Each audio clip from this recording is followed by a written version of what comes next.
Good evening, everybody, and I hope you're all well and are enjoying the service so far. This is take 3 because the cockerel kept making so much noise, so I've had to chase the cockerel off. It did crow more than 3 times, so I think I'm okay. But if you do hear animals in the background, it's just a little bit more pleasant sitting out here than it is inside. But please don't get too distracted. When I was asked to talk about Daniel, I didn't really quite appreciate how much is in there and how much really good stuff there is in the book. The stuff that I remembered is the stuff you probably remember, but I'm not actually going to talk about that this evening. So I would recommend you have a read through the whole book, but I'm going to read a bit of it a little bit later. But to give you a bit of a summary, Daniel really could be called the Game of Thrones or the Last Kingdom. Because it is a book about kingdoms, and it's about kingdoms and some amazing teenagers. Daniel, obviously, Hananiah, Mishael and Azariah, who became known as Meshach, Shadrach and Abednego, the 3 others, and for obvious reasons, and we'll talk about that a little bit later. But it's a story about earthly kingdoms and the changing of earthly kingdoms. And it was at a time when Jerusalem was conquered by Nebuchadnezzar. And Nebuchadnezzar was somebody who really did want to have a huge kingdom. He was the king of Babylon, and the Babylonian Empire just started to grow and grow. And he conquered Jerusalem, and when he conquered it, instead of just leaving it be with his people in it, he decided he wanted to take some of the wisest, best trainees from Jerusalem back to his own city to train them up. To use their wisdom as well. And he was pretty clever doing that, because he took these 4 teenagers and he trained them for 3 years. I'll talk a little bit about what happened at the beginning in a moment. But over the course of time, it became very obvious that these 4 folks, particularly Daniel, had a lot of wisdom and they had a lot going for them. And he started to use them more and more and more, and they found out that Daniel could interpret dreams, and in fact Daniel was able to tell him a dream before interpreting it, which was pretty cool. Otherwise all the wise people, all of his peers, would have been killed, because that was the challenge. The king got fed up thinking these dreams meant nothing and that his wise men had no actual wisdom. But even though he attributed that to the real God, Nebuchadnezzar then got even more bonkers and set up a gold statue everybody had to bow down to, and this time Meshach, Shadrach and Abednego, as they'd become known then, because they'd been given the names of gods of that time to try and keep them in their place, wouldn't bow down to the golden idol, so they got chucked in the fire. And then there were 4 people in the fire all of a sudden they could see, and we'll talk a little bit about that later. But some people say it could have been Jesus with them, some people say it was an angel, but they were protected from the fire and they came out of the fiery furnace. Lots and lots of more dream things happened, and there were 4 kings in all that Daniel and the 3 of them were involved with, and particularly Daniel. And each time Daniel got involved, he showed God's wisdom all the way through. Each time something happened, he was able to trust in God because of his faith. And there's obviously Daniel in the lion's den as well, because they're one of the nicer kings who really liked Daniel.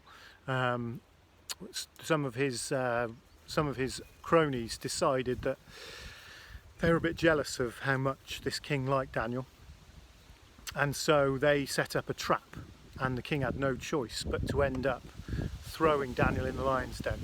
And again, as we know, he came out completely unharmed. Others did end up getting eaten, but he came out unharmed. We'll talk a little bit more about that later as well. Anyway, Daniel and the three others, they managed to sustain themselves all the way through 4 lots of kings. And they were part of what was going on. They ended up gaining more and more power and influence in the kingdom because of their faithfulness to the one true God. And the kings in time started to see this one true God as being really, really special and different from the gods that they were trying to use. So that's in a nutshell, and sorry Chris, I'm sure there's loads more I should say in summarising the book of Daniel, but read it for yourselves, have a little go, because there's so much good stuff in there. But I want to go all the way back to the beginning. This King Nebuchadnezzar, who decided to take these 4 lads, literally teenagers, who'd really been taught by not necessarily the most God-fearing and so we're led to believe, leaders of God's church in Jerusalem, because they'd gone off the rails a little bit. They weren't quite on the ball. And even though they'd been taught and led by these folks in Jerusalem that was now conquered, they managed to understand and have a massively deep understanding of God's relationship with them and how much God was important to what they did in the future. So these 4 lads, that obviously I'm sure there was some supernatural reason why they were chosen, and that God guided Nebuchadnezzar to do that. So anyway, so he got these 4 lads, and he decided that he would train them up for 3 years. So a little bit like Will going off to the forces, going off to do his training. He had these 4 lads training with all the other people that he'd brought through. And there was a problem. And that problem comes up in the first part of the book. So I'm going to read that bit now, and then we're going to talk about what that means to us. So this is Daniel. Daniel's training in Babylon is what it's entitled in the NIV. So in the 3rd year of the reign of Jehoiakim, king of Judah, Nebuchadnezzar, king of Babylon, came to Jerusalem and besieged it. So it's what we said, he conquered Jerusalem. And the Lord delivered Jehoiakim, king of Judah, into his hand. In other words, he was done in. Along with some of the articles from the temple of God. These he carried off to the temple of his God in Babylonia, and put it in the treasure house of his God. So he took it back to where he lived and his centre, his capital. Then the king ordered Ashpenaz, chief of the court of officials, to bring into the king's service some of the Israelites from the royal family and the nobility. Young men without any physical defect, handsome, showing aptitude for every kind of learning, well informed, quick to understand, and qualified to serve the king's palace. He was to teach them the language and literature of the Babylonians. The king assigned them a daily amount of food and wine from the king's table. They were to be trained for 3 years, and after that they were to enter the king's service. Among those who were chosen were some from Judah, Daniel, Hananiah, Mishael, and Azariah. That's the 4. The chief official gave them new names to Daniel. The name Belteshazzar, which for some reason we don't really use much after this, but we do quite like the other names, and to Hananiah, Shadrach, to Mishael, Meshach, and to Azariah, Abednego. We quite like Shadrach, Meshach and Abednego because it rolls, doesn't it? So we tend to use those names. But Daniel resolved not to defile himself with the royal food and wine. So basically Daniel was a Jew, and this was to him not clean food. It wasn't food that he should be eating. So he said, I would prefer not to eat it. And he made friends with the chap who was giving them the food. So this will happen next. And he asked the chief official for permission not to defile himself in this way. Now God had caused the official to show favour and compassion to Daniel. But the official told Daniel, "I'm afraid of my lord the king, who has assigned your food and drink. Why should he see you looking worse than the other young men of your age?" So he was worried that if he gave them different food, they would look a bit weak and withered. They wouldn't have the muscles. They wouldn't have all that protein to get in shape. So they wouldn't have their abs and all that stuff. The king would then might have my head because I've disobeyed him because of you. Daniel then said to the guard, whom the chief official had appointed over Daniel, Hananiah, Mishael and Azariah, "Please test your servants for 10 days. So in other words, give me the food for 10 days. So Daniel is the first vegetarian in the Bible, as far as I'm aware. He says, give us vegetables and pulses and see what happens. And if it's after 10 days, if we're weak, then that's fine. But after that, if we're not, then keep giving us the righteous food. So he agreed to this and tested them for 10 days. At the end of the 10 days, they looked healthier and better nourished than any of the young men who ate the royal food. So the guard took away their choice of food and wine, and they were to drink, and gave them vegetables and pulses instead. To these 4 young men, God gave knowledge and understanding of all kinds of literature and learning, and Daniel could understand visions and dreams of all kinds. At the end of the time set by the king to bring them into his service, the chief official presented them to Nebuchadnezzar. The king talked with them, and he found none equal to Daniel, Hananiah, Mishael and Azariah. So they entered the king's service. In every matter of wisdom and understanding about which the king questioned them, he found them 10 times better than all the magicians and enchanters in his whole kingdom. And Daniel remained there until the 1st year of King Cyrus. And then it goes into a lot of the other stories, his journey with Nebuchadnezzar and then the other kings.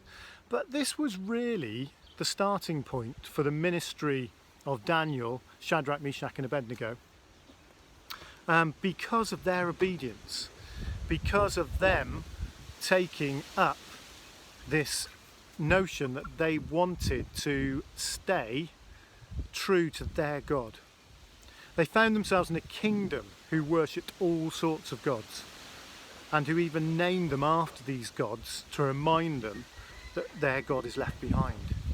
So they were in a false kingdom from their point of view, but they wanted to remain in God's kingdom whilst they were in this kingdom that worshipped other gods. But what happens next is probably the most important part of the book. Not surviving the lion's den, not surviving the fire, Shadrach, Meshach and Abednego, but becoming vegetarians. Well, not quite becoming vegetarians, but they have a choice to make. And they have wisdom as well. They have wisdom given to them by God, supernaturally, to make a life-changing decision. So the king orders that this food should be given to them, but the Jewish laws say that they shouldn't eat it. So they say, let's just have chickpeas, let's just have veg, let's just have the stuff that can't really be contaminated. And they trust God, and they explain that also they've got the wisdom to explain to the person feeding them by making friends with them that give them a test, see what happens. But that small decision, which doesn't seem to be the biggest story in Daniel, actually leads to all of those amazing stories. All of the wisdom that is given to Daniel from that point stems from this point of obedience that Daniel makes and the other 3 make. God honours them, and particularly Daniel, with this great wisdom. The ability to interpret dreams, superpowers to resist heat, Dr. Dolittle qualities to tame lions, but most of all, the faith in their one true God that will be with them and will be in his kingdom.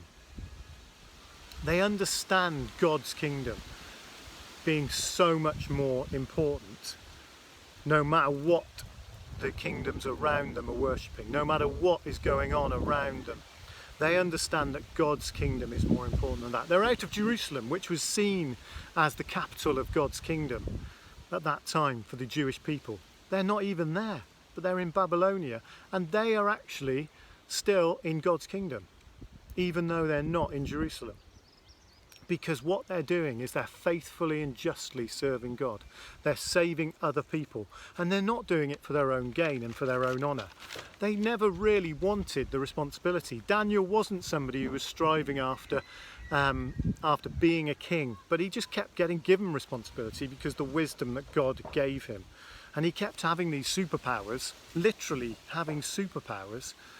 He was asked to interpret a dream that Nebuchadnezzar wouldn't even tell him what it was. He said, you've got to tell me what the dream was before you interpret it. I mean, that's pretty amazing. He was given the power to tame lions, to sit in there and be with them. Shadrach, Meshach and Abednego were given the power to walk through the flames of fire. It's a furnace that was so hot it killed anybody who came near it, let alone in it. So Daniel saves people and changes people and shows the love of God and the wisdom of God through everything that he does. So the dreams that they have also are about kingdoms, and they're quite complex, and it's worth reading up about them, but they're about 5 kingdoms. And the dreams that the kings have, who aren't obviously God's people at that time, are about the 5 kingdoms ahead of them. And they all fall only for God's kingdom to prevail in those dreams. And actually the dreams relate all the way through to the end of days, the end of times. But a lot of what happens is really complex in those dreams, and a lot of it we see being fulfilled through the Old Testament and into the New Testament. Shadrach, Meshach and Abednego, they wouldn't bow down to a false idol, and they're thrown into the fiery furnace, not the furry fineness, but they're fine. And then there's that 4th person, and as I've said before, some scholars think that could be Jesus. It could have just been, but it said it's an image that was like the son of a king, so that sort of indicates maybe that Jesus was walking with them even then. And then we see Daniel thrown into the lions as well. So these 4 lads have become formidable children of God, and they're actually becoming the trusted, faithful servants of kings who don't even worship their God. But they trust in the God that is the one true God. They know that if they trust in him, everything else will be worthless. And they even say it doesn't actually matter if we die. We know that we've served God righteously. We don't mind, because we know our God is the one true God. We know our God is the righteous one. And when their lives were threatened, they trusted and walked with Jesus. Some would say literally. So what about us then? What do we learn from Daniel? Well, the first thing is that just that one moment of integrity, that one moment of standing up for what is right, for what Jesus leads us to do, can be so, so valuable. And that even though around us principalities and powers are falling, the likes of Donald Trump his reign will come to an end.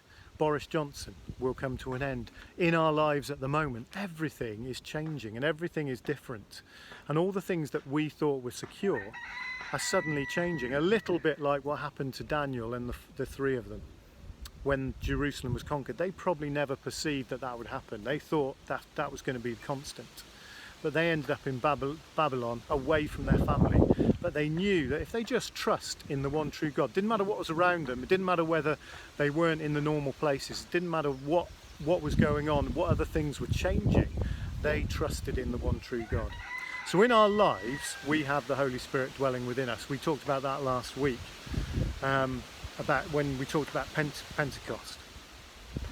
So when we end up in these fiery furnaces or in the lion's dens, no matter what happens to us, if we walk with Jesus and we say, it doesn't really matter what's happening around me, as long as I stay steadfast to God, as long as I stay steadfast to what Jesus has done for me, nothing can touch me. Even if I lose my life in this kingdom, even if I leave my life in this kingdom, like Phil recently did, it doesn't matter. Nothing can touch me, because I'm in the presence of God. I'm in God's kingdom. God's kingdom prevails over everything, all of the things around us. We have idols that are not quite so overt. I've got my football team. I was watching this yesterday. Liverpool winning in Istanbul, having been 3-0 down at half time. I bored Tom with it, although he did quite enjoy the goals and the penalties. But Liverpool hadn't won the Champions League or the European Cup for 20 years. That kingdom wasn't secure. They haven't won the Premiership for 30 years. And now it may not even happen. Hopefully it will, unless they lose all their games behind closed doors. But let's not get distracted. But that kingdom That was one of my securities, one of my idols as a child, and still is to some extent, although I know it's peripheral now. Those things aren't constant. God is. What Jesus has done for me is constant. It never changes, no matter what I'm going through in my life. So let's commit ourselves then to be living in God's kingdom in everything that we do. So when we are threatened by things around us, whether that be work, whether it be school, whether it be somebody challenging our faith, whether it be hard times, whether it's illness, whether it's coronavirus, whether it's friends and family who are ill, when all of those things happen around us, we see that Daniel, Meshach, Shadrach and Abednego rest and rely on God. They're away from everything familiar to them. Everything else, all the earthly kingdoms are falling and crumbling, and they survive through 4 different kings and 4 different kingdoms. But they just continually rely on God. If we do the same, God can do miraculous, amazing things through us. Just like the disciples in Pentecost, just like Jesus when he was on this earth. Jesus tells us that these things will happen through and in us. So Daniel is an amazing person. He's a very modest, very unassuming chap. But he just stands up for what he believes in a very wise and sensible way. He doesn't do it in a brash and foolish way. He works out how to do it in a way that is going to make sure that God's glory and God's wisdom happens. That can happen for us as well. So can I challenge you to read the book of Daniel this week if you can. It's got some brilliant stuff. Try and think about things I've been talking about. Read beyond that as well. The Bible app's got some really good studies on it as well, and I've stolen some of my stuff off them. So please have a look at Daniel and think about how he can be applied to yours and my life in the way that he lived in the Old Testament. Such an amazing book. Let's pray. Dear Lord, we thank you for Daniel, so long ago, but just an incredible wisdom as a teenager to know how to act and how to work in those times. We thank you for the lessons we can learn from him, that one moment, that starting point of standing up for what he believed in, that he believed that you were his one true God, you were the one who could save him, and he never backed down, even just on eating some food. Help us, Lord, to make those small decisions for you so that you can open up those huge and amazing miraculous things that you have for us in our lives ahead. Help us, Lord, to know that you are walking with us through the fire. You are walking with us in the lion's den. Whatever things may befall us, that we can trust in you, and if there's nothing else around and we've only got you, you will look after us. Lord, help us, Lord, to walk with you this week and in the coming weeks ahead as things unknown still continue to happen. Help us to trust that you have this kingdom in your hands because your kingdom reigns forever. Amen.